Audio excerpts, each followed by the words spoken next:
Avui es celebra el Dia Mundial de la Investigació en Càncer. L'Hospital de la Plana de Vila-real ha organitzat una jornada per a conscienciar les persones i les institucions de la importància de la investigació oncològica.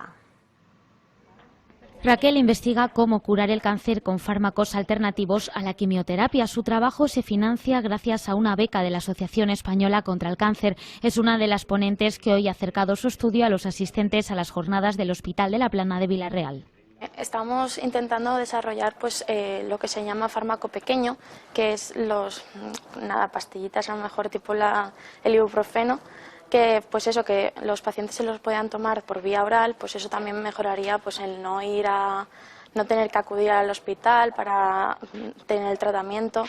La Asociación Española contra el Cáncer tiene destinados 56 millones de euros en más de 300 proyectos de investigación desde el 2011. La investigación oncológica es esencial para frenar la progresión de la enfermedad.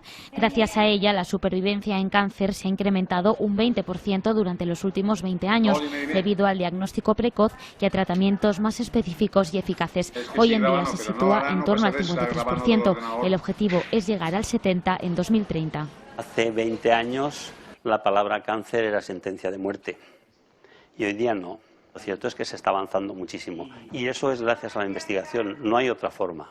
Sin embargo, el principal escollo sigue siendo la falta de fondos. Una tesis doctoral durante 3 y 4 años. El estudiante necesita también un apoyo financiero vía una beca o un contrato, y esto hoy en día es muy difícil de conseguir.